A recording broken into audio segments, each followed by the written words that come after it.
Hi folks, you're with Tacitus Today, your pushback channel, and thank you for joining us. Audio, radio, no pictures. Listen to this in your car or your truck or in public transport as you're moving around. In this essay, I'd like to talk about the crime wave from mass migration, as a result of mass migration, or including illegal immigration into the West, the crime wave that's sweeping the Western world. Now, it's been a problem for quite some time, but the mass media, the globalist controlled media, the governments, the public service institutes, the think tanks, everybody is heavily invested in the globalist project. The globalist project is mass migration of brown and black people into the West, so they'll do everything they can, everything to protect the mass migration narrative.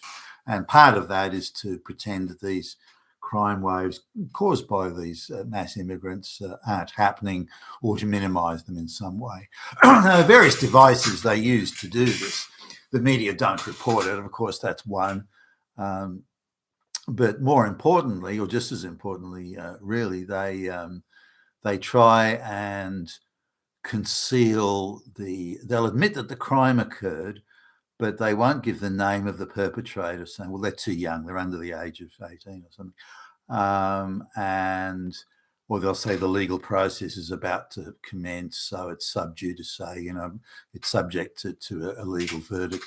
So we can't talk about it. So they use all sorts of devices. So when you do see footage of a person being arrested, they've got those blurry sort of things that they superimpose on the image of the person being arrested, and so you can't make it out. Now, if you slow the frames down, you slow the footage down, there'll be brief moments when the blurry image will show hands or the lower arms or something like that, some part of the the body, and you can see, well, that's not a white guy. So this kind of gives it away. If you look at the suburb where they come from, they'll sometimes mention that, and that's a suburb that's got an intensive immigrant population, and so on. So you can pretty much easily work it out, as much as they try hard to deny the imagery and so on and through that denying the reality. Now, in Australia, there are now, just coming back to the stats. So the government released stats saying, no, there's no problem. What are you talking about? This is Australia, and every country has said this is, and they've got their globalist talking points. Australia has never been safer. It's the safest place of the safest places in the whole universe ever. So this is, anyone who says otherwise is just talking right-wing, homophobic, Nazi nonsense. It's probably information coming from Hitler. So they'll try and duck and bob and weave that way. But the reality and the facts, of course, are quite different. Just because you don't report it, or because you try and conceal it, or they'll produce statistics saying that it's adult-only crimes, and that allows them to cut out all the juvenile immigrant street gangs that are running around. Now, in parts of Australia, especially where there's probably more the African migrants, I guess, the people from Somalia and Sudan and places like that. You've got 13-year-olds running around carjacking and car stealing and going into people's houses, brandishing knives and machetes and demanding, hand over your money and all this sort of stuff. Now, and these gangs operate with pretty much impunity. There's various migrant activist groups and NGOs. They get free legal aid, free lawyers. They get armies of lawyers will come along and bail them out and this sort of thing. And so on the basis of various technicalities. For example, if you're a white 15-year-old kid that commits a crime, carjacking, say, but you're under the control of a person who's over 18, and that person is controlling and directing you, then you can still be arrested and detained and imprisoned and all that sort of stuff. but they seem to again this double standard of justice. If you're black or brown, then there tends to be a far more lenient approach to things. Now, the overall sort of social justice view is, look, these people need time to acclimatise to the Western way of life, and if we criminalise them quickly, that is, hold them accountable for their crimes and put them in prison, then we're sort of creating intergenerational criminality, and that won't work out well in the longer term. So if we tolerate a few murders and car thefts and stabbings and machete attacks today, then it'll somehow in the longer term work out for the best. That's the underlying ideology, if you like, behind some of this.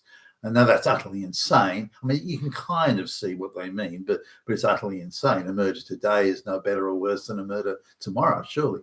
But anyway, so there's a huge amount of leniency. Now you see this as well. Some of these people are still on temporary visas and things like that, or their families are, and yet there's no willpower by the body politic to send these people back to Somalia or because they're in refugee camps, most of them, if not all of them. So they're already safe, technically at least. So why if we send them back, it won't be safe? Well, they can go back to the refugee camp. But if their only way of behaving when they arrive in a first world country is to run around murdering people and stealing cars, then surely they're not desirable immigrants by definition. They don't speak the language, they don't have any skills. And what reason would you keep them here? Why would you bring them here, for goodness sakes? Even though it's under supposed refugee programs, people escaping harm and this sort of thing, that's bullshit. They're in a refugee camp, for goodness sake. And even if they were escaping harm, put them in the nearest safe country. Don't bring them to the other side of the planet into a first world country.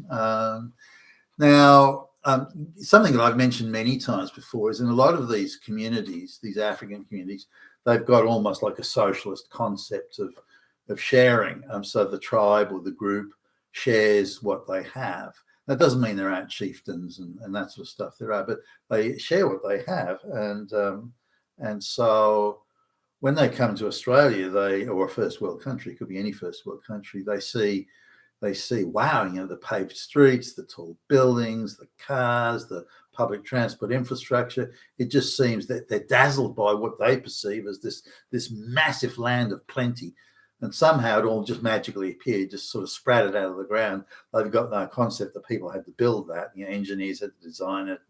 And so, they got no concept of that sort of thing. To them, they just see plenty. And then their base argument is, well, why won't you share it with us? Why can't we have that? Well, I want that car.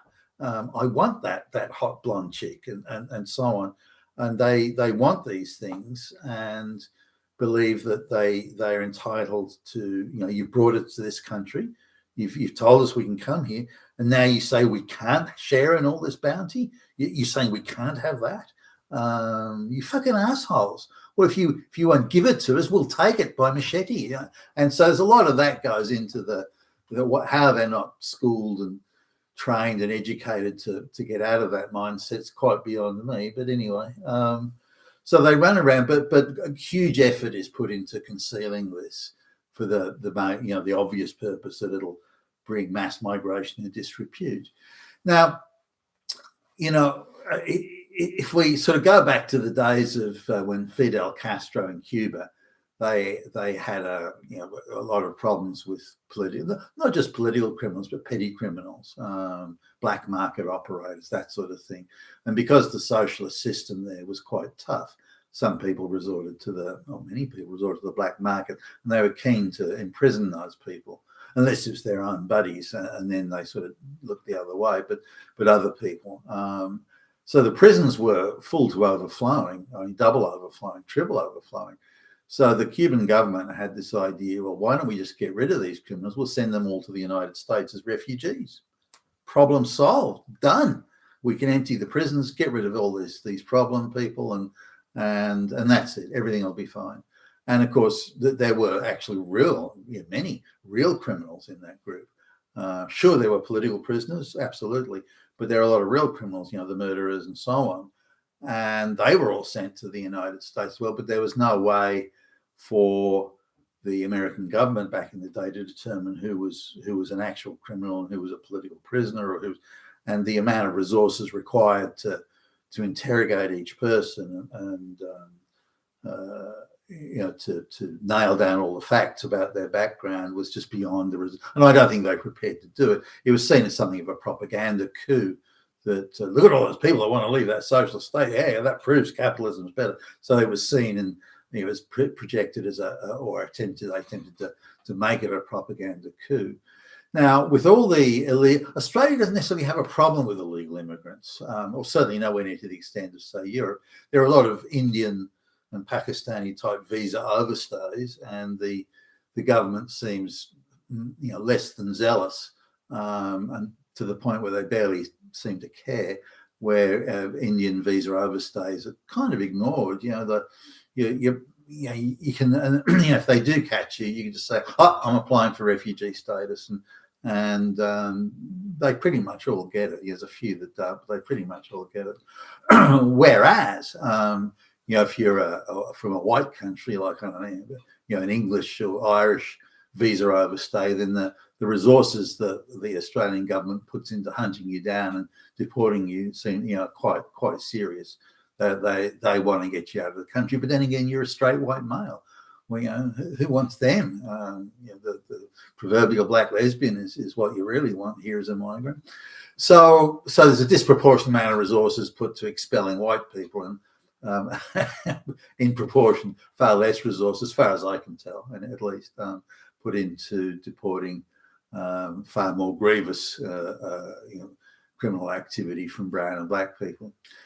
But the majority of people, the criminal element, certainly not all, but the majority of the criminal element are the ones that come through the refugee program to Australia. And Australia's lowered the bar quite considerably. So refugee is based on supposed human need. So now I don't know how someone who's safe in a refugee camp, who doesn't speak English, has no job skills, has never worked, has only ever existed in a war-torn, civil war type environment in a country that has been perennially dirt poor for thousands of years. It's not like they were a rich country yesterday and suddenly have taken a fall from grace. This has been a peasant, agricultural, warlike, super high murder rate society for thousands of years. So the idea that these people are going to suddenly just arrive in a first world country and become good law-abiding first world citizens is a level of insanity, let alone impracticality. So this is where these refugees, this is the primary source of the criminal element. Now, again, you don't need to be a genius to sit down and say, well, how well will these immigrants fit in? Now, if you bring in small numbers and they don't live in groups, you'd possibly have maybe you would, if they're the only immigrant in the school, if they're the only immigrant in the neighborhood, they kind of got to fit in with everyone else because that's it. There isn't another way they can do it. And social services can take a thing. No, you either fit in or you won't get the social services. So, there can be various pressure applied.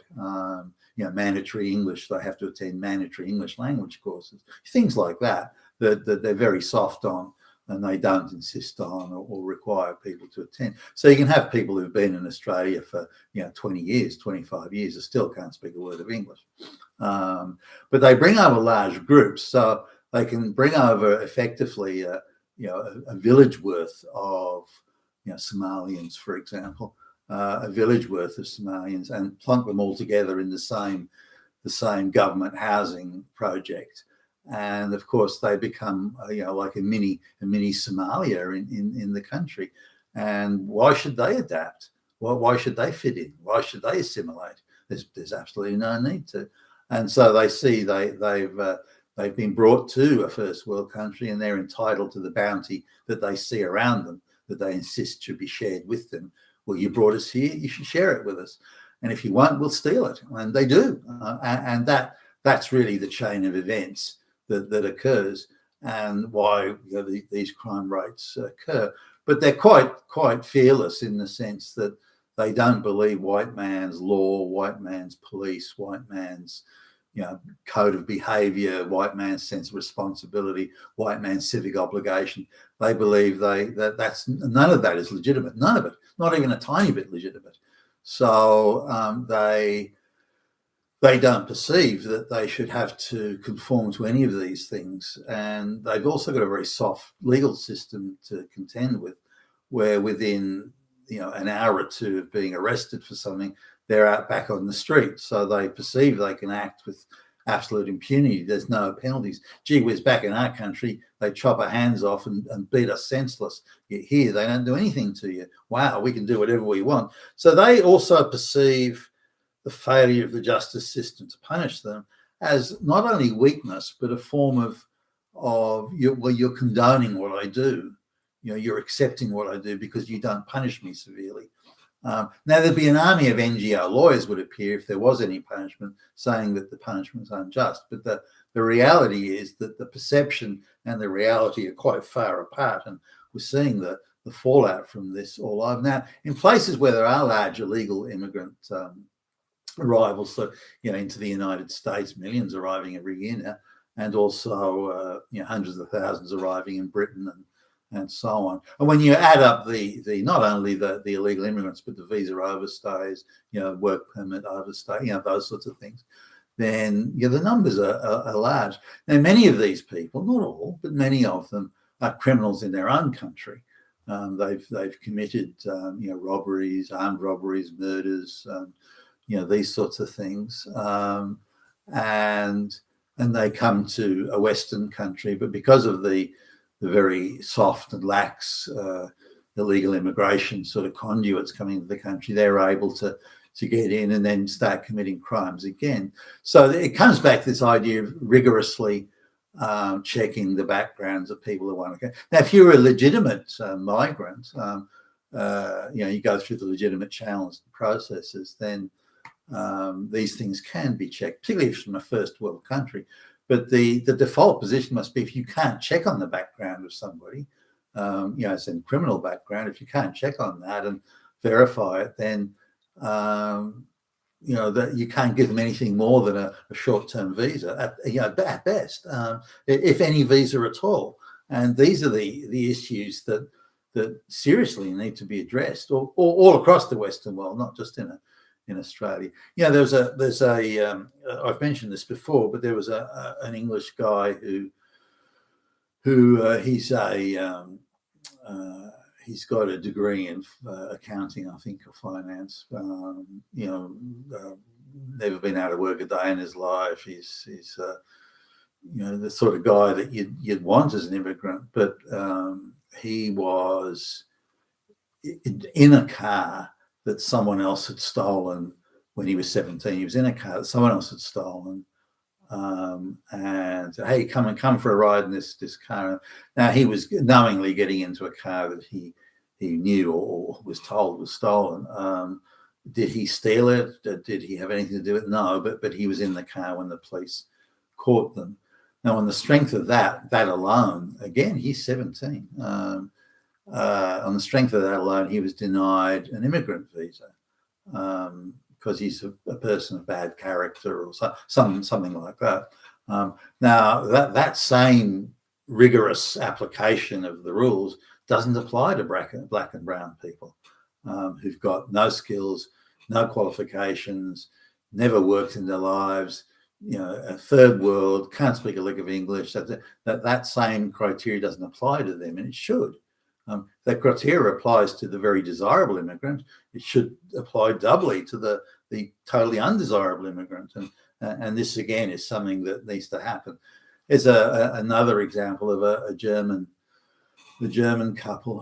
Were they Dutch or German? I think they were German.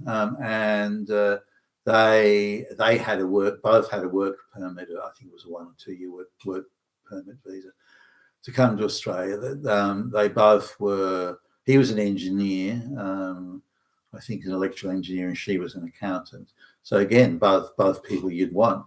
They were still young. They were in their early 30s or late 20s, early 30s, and they spoke good English.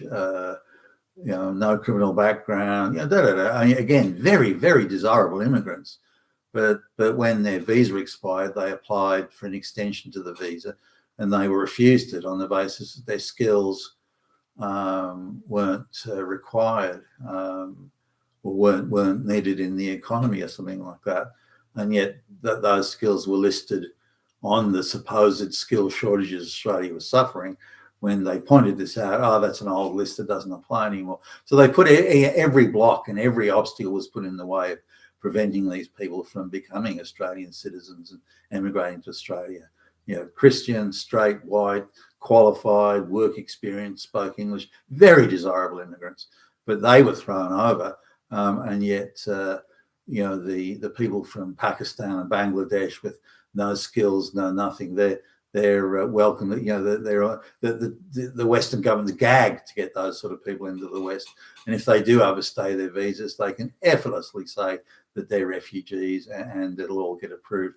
And these are things that must be dealt with, because the insanity of mass migration, the crimes, the importing of people where there's a very high likelihood of criminal activity and non-integration, that these are issues that must be dealt with. You've been with Tacitus today at your Pushback channel, and thank you for listening.